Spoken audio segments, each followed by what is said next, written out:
Ahoy there, this is Derek, the convicted cinephile. I thought I'd finally do a collection video of sorts and go through my entire Scream Factory Collector's Edition collection. Yeah, if this is the first time you've seen my channel, please like, share, and subscribe. Follow my Instagram account, which is also called convicted_cinephile. And yeah, let's just jump on into it. So here we go. I thought I would start with the big box sets. So we'll start over here with Creepshow. I want to turn the flash off. There, that's slightly less annoying. I apologize about the glare and shadow, but I'm kind of in the corner of the room here. All the lights are behind me. But yeah, anyways, this Creepshow edition is amazing, honestly. It's one of their best, if not their best, single title release, I would say. It's got the nice thick cardboard box like the new Halloween 4Ks have, which I don't have, sadly. You won't see them in this video. But you'll see why I don't have them shortly enough. But yeah, I like the double reversible cover art. So both sides of the actual package's cover art is different than this artwork. So I love that about it. And it does have the nice booklet there too. So I've had that one for a while. Critters. This is a series of movies that I rented constantly with my sister. So you got Critters 1 through 4 in there. All of them are hilariously entertaining in their own way. The first two are easily better than the second two. But the third one has Leo DiCaprio in it. And the fourth one has Brad Dourif. So, you know, there's something worth watching. You can get this one pretty cheap nowadays. Once in a while it'll drop to like 30 bucks. And then everyone's favorite release from last year, of course, is the Friday the 13th collection. I kind of went through withdrawals because I had the big tin set and I sold it for like $140 profit before they announced this set. So I was like, oh shit. So I bought the little numbers 1 through 8 set for like 20 bucks. And then they announced this. And it basically cost exactly what I sold my other set for. So it kind of evened out. I ended up with a much nicer set for the same price. But yeah, all of these are awesome. I have all the reversible cover arts on these. I'm the kind of guy who, I don't switch it out right away. But once I watch the movie, I'll flip the artwork over. It's very awkward to do with one hand. I'm sure all you know who've made any video like this. The Fly one is another good one. I finally binged all these a year ago, I think. I love the Cronenberg Fly. That's one of my all-time favorite movies, but all of them are pretty entertaining in their own way. The classic Vincent Price one is very good.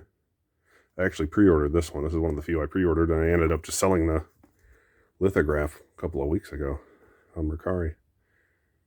But yeah, this is a sweet set.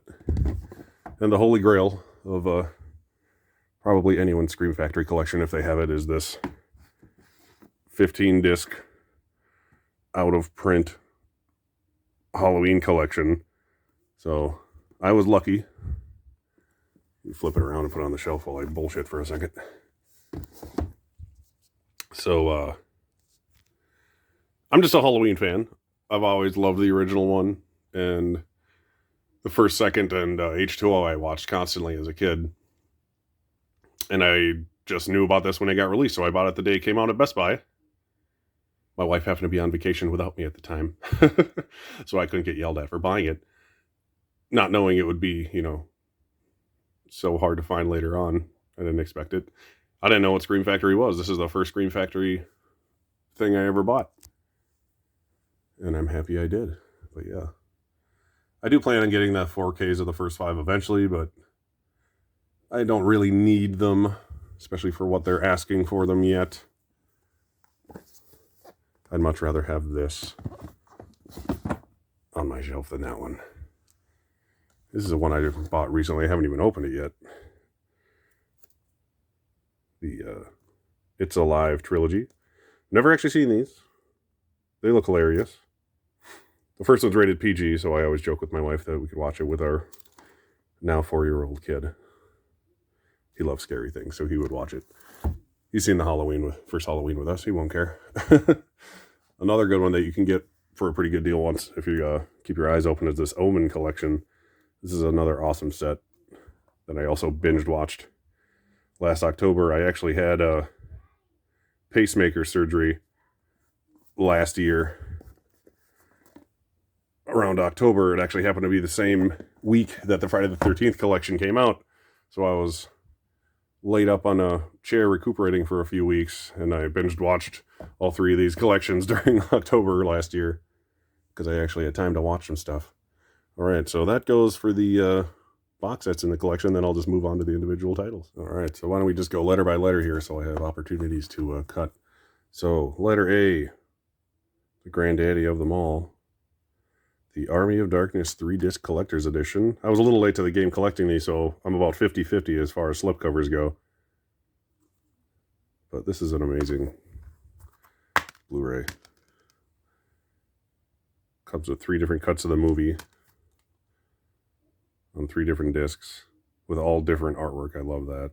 And then the opposite side is the original cover art for the slipcover. This is the original poster there. And we got Assault. John Carpenter's Assault on Precinct 13. This is actually a really good movie. I watched it for the first time, after having bought this, which is the same case for most of these movies. Sadly, I haven't watched at least like 30% of them.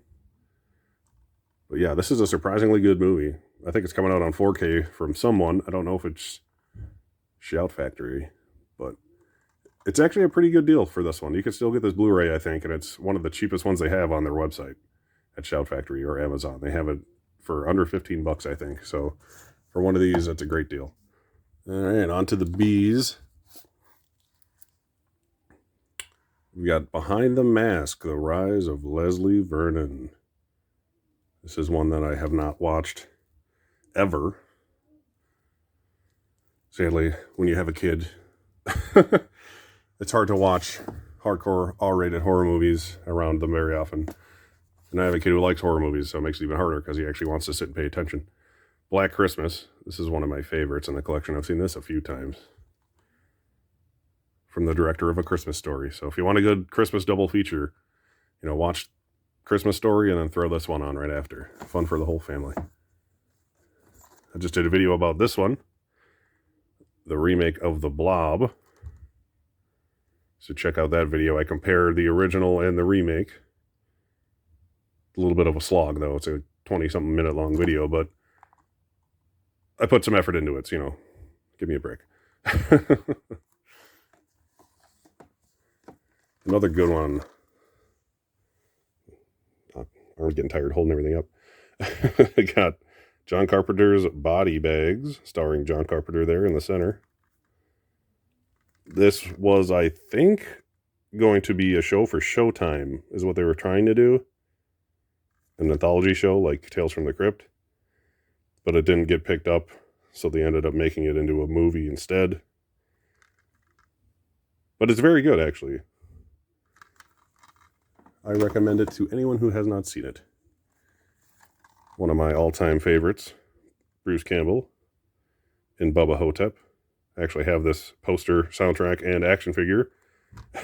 So I do like this movie a lot. I actually saw it in theaters when it came out back in 2003. So, yeah. One I've always been a fan of. I've had it on DVD, and then I got this as soon as I had the chance to. All right, and then the last, letter B. The original Weinstein film. Oh, I almost knocked over my Chris O'Donnell autographed Batman and Robin thing there. That's worth billions.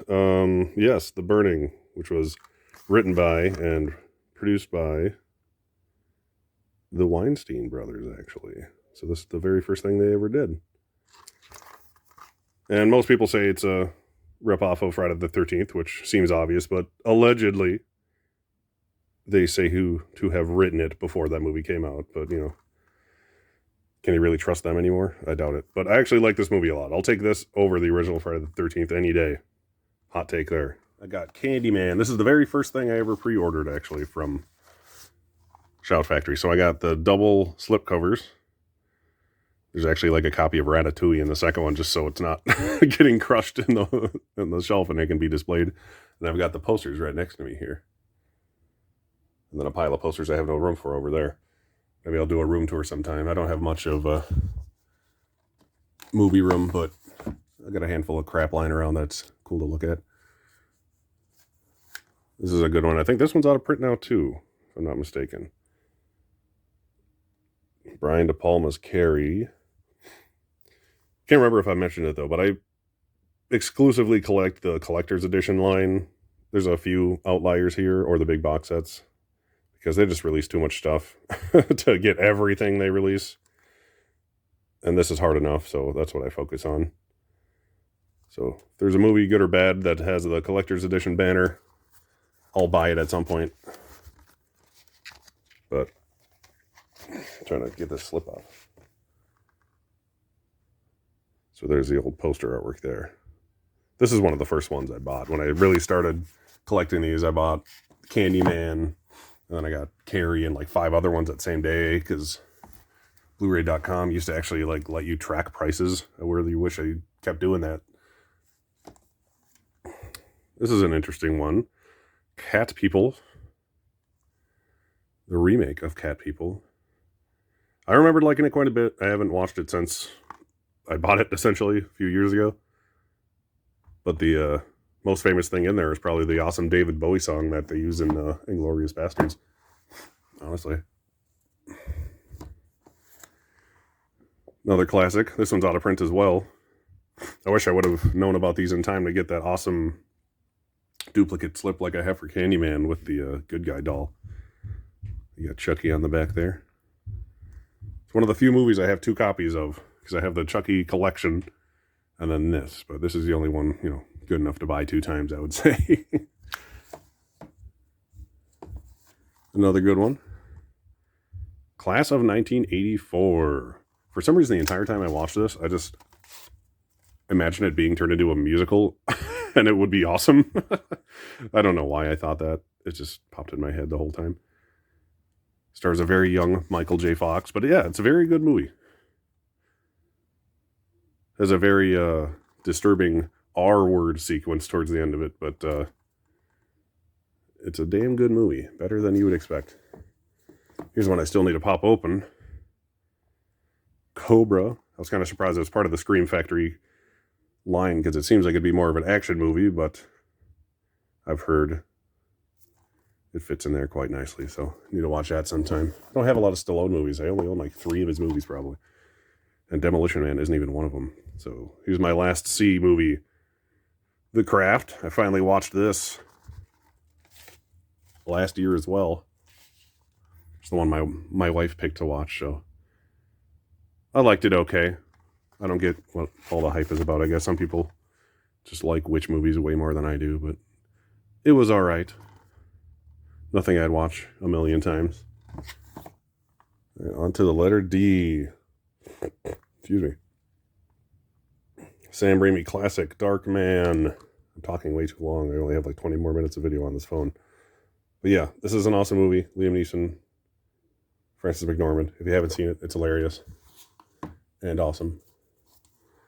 Zack Snyder's good movie, Dawn of the Dead. I'll always love the original one more than this one, but this is one of my all-time favorite remakes, for sure. And speaking of dead things, George Romero's Day of the Dead. I grew up watching Dawn of the Dead, and I didn't see this until I was probably at least in my early 20s, but every time I watch this movie, I like it more, and it's become easily my second favorite zombie movie after the original Dawn of the Dead.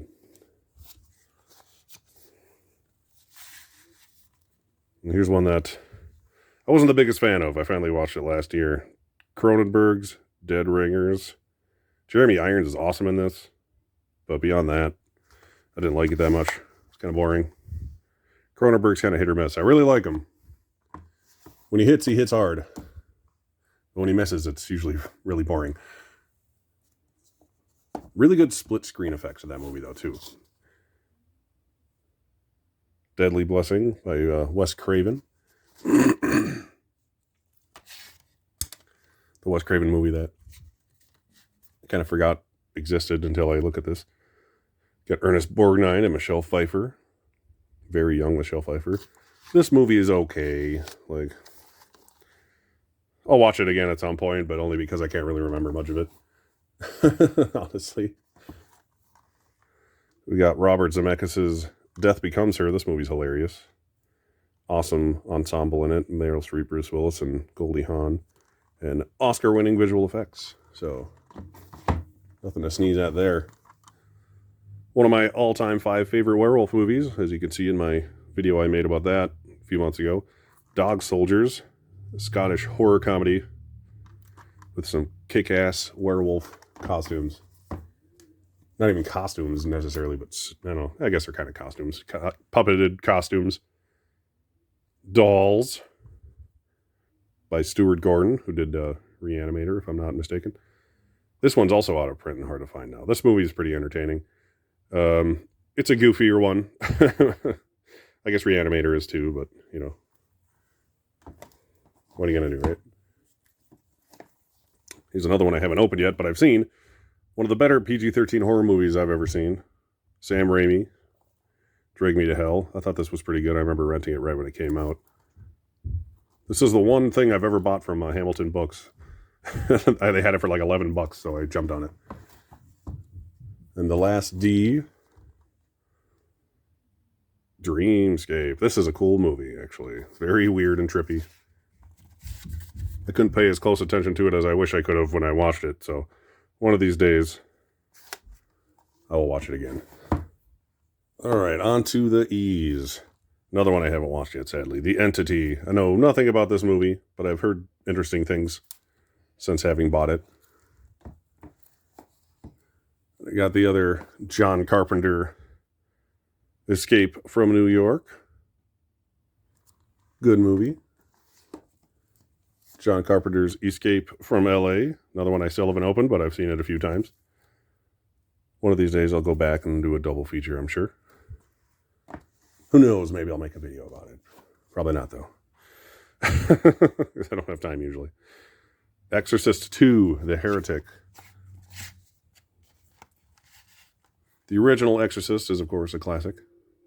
But this movie is not. It is a batshit weird, unnecessary sequel that makes basically no sense and is literally only worth watching to see how hilariously stupid it is. But, on the other hand, Exorcist 3, still have to open this one, is fantastic.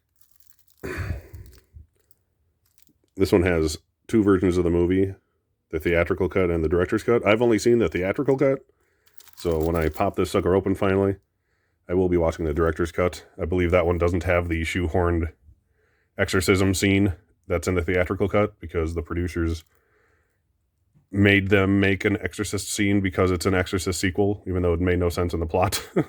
So that's why it seems so out of nowhere. But Brad Dourif's amazing in this. George C. Scott's always awesome. One of the greatest jump scares of all time in this movie. Well, it used to be until everyone started talking about it, at least. All right, on to the F's. Stephen King's Firestarter. Directed by Mark Lester. This was going to be a John Carpenter movie at one point, but then that didn't happen. Probably would have been better if it was. Because as is, it's okay. Starring super young Drew Barrymore, Martin Sheen, and David Keith. Don't call me Keith David. Yeah. The most confusing names in Hollywood. Keith David and David Keith. Another Carpenter classic here, The Fog. Out of all the movies of his I've seen, this might be one of my least favorite. I really need to watch it again, though. I've only seen it the one time after having bought this. I just thought it was a tad on the slow side. This one's awesome. Peter Cushing in Hammer's Frankenstein Created Woman. This is the only Hammer movie I have so far in this series. I was hoping to buy all of them like this last October, but I ended up getting a handful of different movies instead. But yeah, the poster on that is awesome. I actually have the poster in that pile on the floor I showed earlier, waiting for a place to hang. One of the reasons I bought this was because during the Shocktober sale, it still had the poster to go with it. So I said, what the hell, might as well. H.P. Lovecraft's From Beyond, from the maker of Reanimator. This movie is actually really cool. It's got the same stars as Reanimator, sort of playing the opposite roles that they play in the that film, which is interesting. But yeah, it also has, can't think of his name off the top of my head, from Dawn of the Dead. Ken Foree. There it is. But yeah, it's got some cool creature effects in it, as you can see. Yeah. This is one of the older ones I've had. I remember watching this as a child, my parents renting it, and I watched it with them, or we saw it on cable maybe. The Funhouse, Tobe Hooper's Funhouse. This is actually a really cool movie. I wish they made more like theme park horror movies like this. I don't know why. There's probably a bunch I just haven't seen. It just seems like a genre that's not utilized often. I loved Haunt. Just stuff like this and stuff like Haunt need to be made more often. So that is all for the Fs. And starting with the Gs, we got the Academy Award-winning Garbage Pail Kids, the movie here. Still haven't watched this one. Haven't mustered up the courage to watch it. I can't convince my wife to watch it either. But it's rated PG. I keep saying it's PG, so we can watch it with the kid. So it's a scary movie we can all watch together. But yeah, it just looks so damn stupid. I never grew up watching it, so I couldn't tell you one way or the other. But I remember I bought this right when it was announced to go out of print, so I was lucky I still got it with the slipcover too, even though it was out of print. That was amazing. Another one. This one I just finally bought. Ghost Ship. That's why it's not open. This one has a good excuse to not be open yet, because I just got it. Not because I'm lazy and don't actually have time to watch anything that I buy, which is usually the reason. It's not a great movie, but it's fun. The opening scene's amazing. Honestly, it's worth watching just for that. And my second favorite werewolf movie of all time, as you can see in my video that I plugged earlier, Ginger Snaps. Although I don't think it could be as good if you go into it knowing it's a werewolf movie, because I went into it not knowing it was a werewolf movie, and then I was just pleasantly surprised. Yes, that's the spot. No, yeah. Forgot the alphabet there for a second. Another one I have that I haven't seen yet, The Green Inferno. I didn't realize this was sort of a, not a remake, but sort of inspired by Cannibal Holocaust, which I hadn't seen at the time. I watched it now. I watched it on Joe Bob's Last Drive-In. So now that I've seen that, I'll finally go in and watch this one. This is another one I got because I had the poster of it. So yeah, well, I mean, here's basically the room tour. I got some posters over there at the end.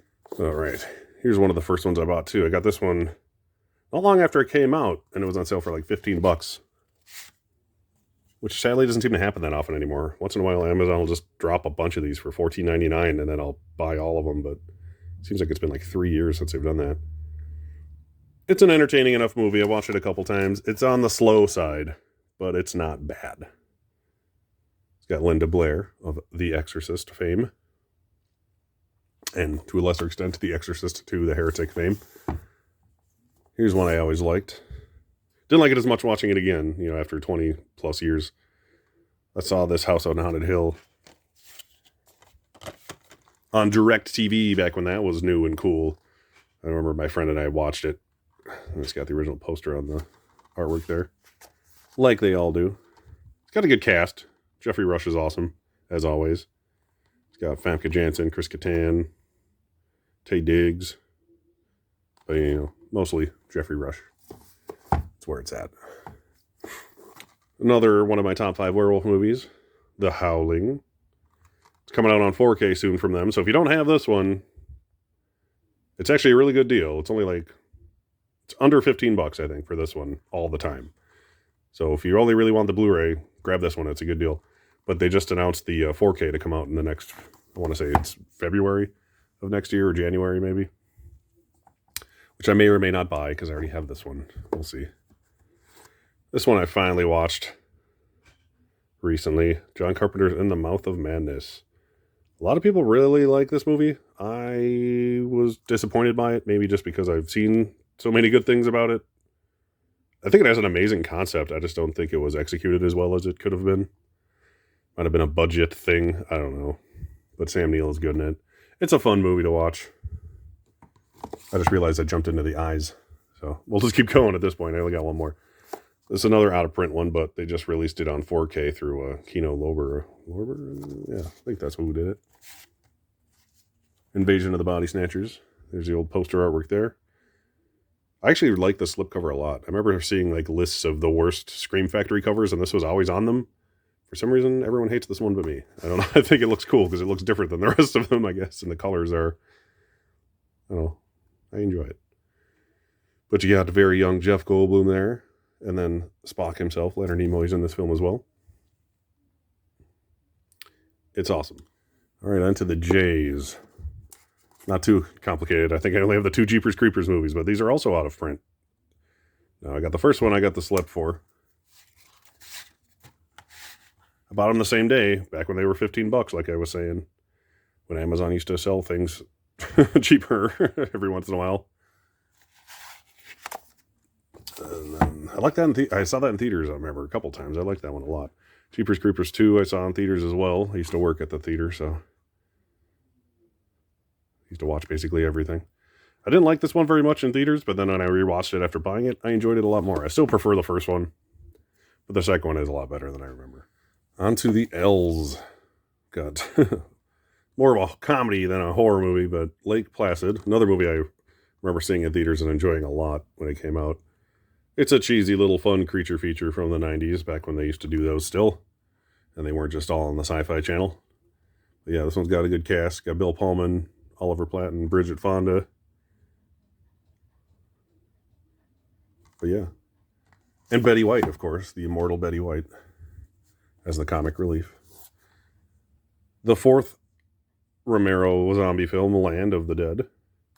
Bought this the same day I bought Dawn and Day. When they were $15, like I was saying before. Remember, it was on my birthday, too. That morning, I got an alarm on my phone saying all these movies dropped in price, so I bought them all on my birthday. The good old days, right? Right. This one is another one. For some reason, when this came out in theaters, I didn't see it in theaters, even though I loved Dawn of the Dead at the time. I went through like a funk of having no interest in horror movies in the early 2000s.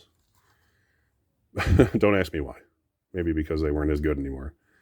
But having rewatched it after buying this, I actually liked it quite a bit. It's my fourth favorite out of those 4 films, but it's still a good movie. Lawnmower Man, one of the first Scream Factories I bought.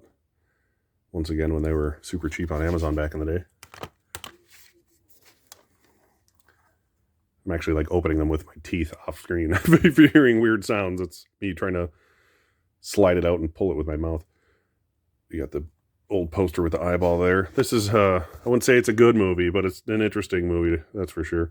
This one's all cool, though, because it has a director's cut on it. It's a lot longer than the theatrical cut. How much longer is it? Let me try to find the times here. I want to say it's at least a half an hour longer or so. Yeah, 108 minutes for the theatrical, 141 minutes for the director's cut. So if I watch it again, not if, but when, it's inevitable, I'll watch the director's cut. This is another cool one. I think this one's out of print now, too. I was lucky to get the slip for this one, especially since it's an older one. Right. Lord of Illusions. Clive Barker's Lord of Illusions, starring Scott Bakula and Famke Janssen again. She just pops up in all these movies. And Kevin J. O'Connor, who I love, who was most famous for... What? Kid playing in the playroom next to me. Kevin J. O'Connor from The Mummy. Plays Benny in The Mummy.